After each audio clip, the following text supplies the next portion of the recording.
Global risk asset markets continue to move wildly and trend lower as investors wrestle with the speed at which central banks are raising interest rates, and more importantly, with the speed at which the Federal Reserve is shocking markets with its multiple 75 basis point rate increases as economic growth grinds to a crawl globally. Last week, the Bank of England, in order to both defend the British pound and to stave off a pension liquidity crisis, made an emergency intervention announcing it would buy as much government debt as needed to restore stability to the currency and bond markets. In layman's terms, the UK central bank pivoted back to QE, quantitative easing. So that's 3 central banks back on the QE trail again: the UK, Japan, and Korea. 2022 has been no fun to investors outside of a few macro hedge funds. Still, we've seen a few of these moves by central bankers affecting currencies and financial markets like this in the past cycles.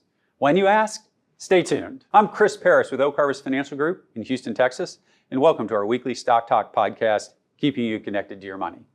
Before we get into this week's topic, the WayBack machine, 1994, Federal Reserve interest rate cycles in financial markets, please take a moment to click on the subscribe button and click on the notification bell so you'll be alerted when our team uploads our latest content. While Jerome Powell has repeatedly said the Fed and its committee are data dependent, we are now about halfway through the intermeeting period. Our decision at the September meeting will depend on the totality of the incoming data and the evolving outlook. the government data they review continues to show elevated and stubborn inflation. The Fed tends to rely on data collected by the Bureau of Labor Statistics, which has historically lagged what is going on in the real-time economy by months and quarters, both on the way up and on the way down. Powell's words out of the September FOMC meeting were more hawkish than markets were expecting, much as Alan Greenspan's words were in 1994. The FOMC's talk suggests another 75 and 50 basis points in hikes this year, taking monetary policy into the very restrictive place. They've already raised rates 3 times in the last 5 months by 75 basis points each time. Checking out the chart of how fast the Fed is raising rates versus prior cycles, in the previous 40 years, only Alan Greenspan in 1994 comes close. In fact, outside the end of the Volcker years in 1970s, the Fed has been raising short-term rates faster than any point in the last 70 years. Only 1994 comes close when they doubled interest rates by 300 basis points in only 12 months. Putting that into perspective, the pace of interest rate change is about the same but opposite direction as how fast the Fed cut rates in the wake of the great financial crisis in 2008. The notable comparison to 1994 led me to research what happened to the financial markets back then. So I went back to the WayBack machine on the internet and Bloomberg and came up with this. Not surprisingly, both the path, but not the magnitude, of stocks and bonds year to date looks remarkably like 1994. 2022 is mirroring 1994 right down to the currency crisis now happening in Europe. Take a look at the chart of the S&P 500 throughout 1994, a period when Fed Chairman Alan Greenspan was preemptive to combat inflation, raising interest rates from 3 to 6% by the first quarter of 1995. This included his 75 basis point raise in November of 1994, which marked the peak in the Fed hawkishness for that cycle. The 75 basis point move didn't mark the peak in all Fed funds interest rate moves and its path to 6% in the first quarter of 1995, but it was the peak in momentum for them raising rates. As one can see by the chart, the stock market troughed and started heading higher at this point of peak hawkishness in the fourth quarter of 1994. The markets were already heading up and to the right well before Alan Greenspan pivoted to the notion of possibly cutting rates in the second half of 1995. The markets were most interested in the rate of change in monetary policy. When the Fed slowed, the market said, go.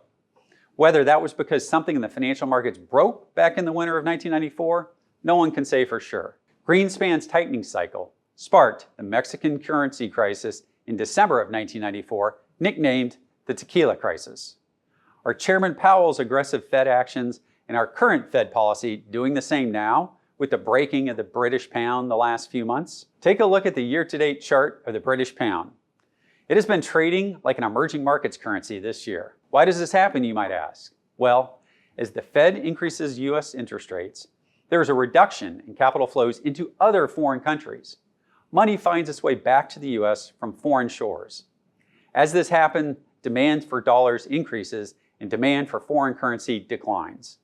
Investors find US assets more attractive than offshore ones. Looking back again at the S&P 500 chart in 1994, one will see by the late fourth quarter, the S&P 500 had round-tripped 2 years of gains, bringing it back to flat for the fourth quarter of 1992 through the fourth quarter of 1994. Likewise, this year, under the Fed's aggressive rate plan, the S&P 500 index has almost back to flat for 2 years in price and time. Just look at that chart.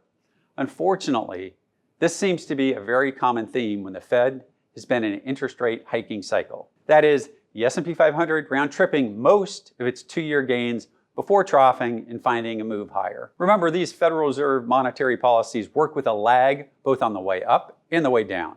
The stimulative COVID responses in the second quarter of 2020 took 6 to 9 months to work their way through the economy. That's even though the stock market had already anticipated its effects.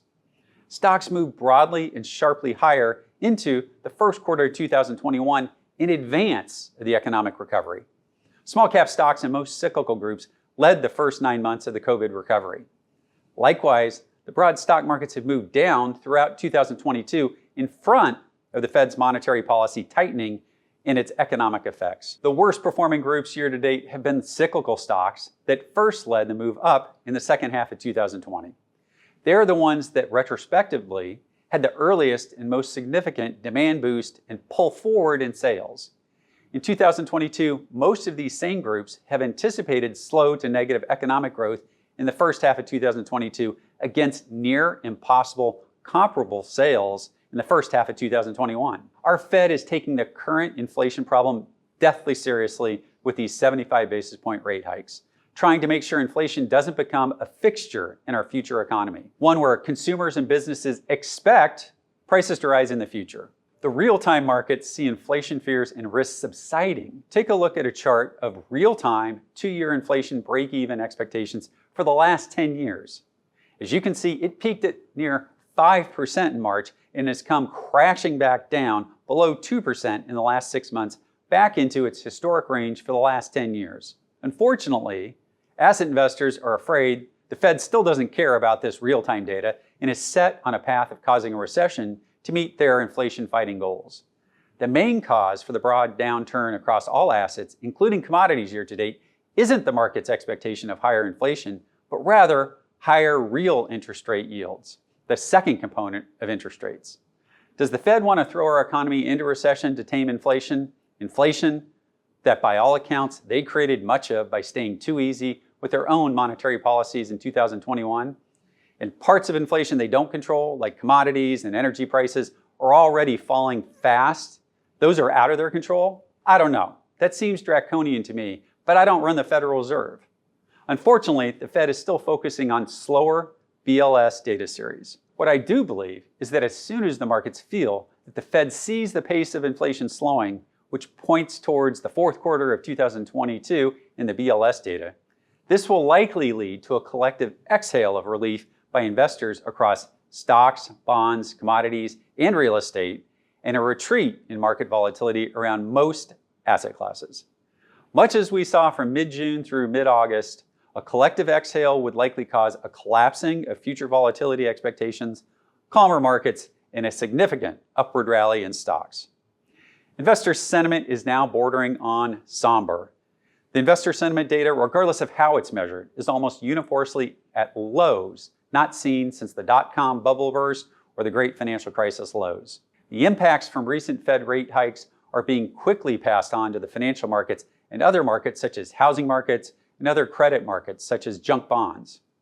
Unfortunately, areas of the economy the Fed is watching, such as jobs and wages, have yet to really feel the full impact of those aggressive rate hikes. Viewers, they will be impacted.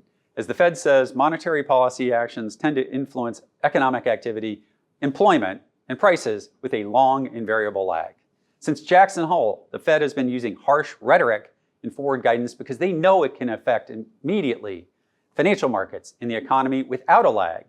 Unfortunately, that brings about higher market volatility that few longer-term investors who are not traders enjoy. When will this downturn in stocks end? No one knows for sure. but it has historically happened during periods of max pessimism in months, if not quarters, before the data gets better and people call the coast is clear. Two data series to watch for an early indication that things are turning positively: a peak in the US dollar and a peaking in real interest rates.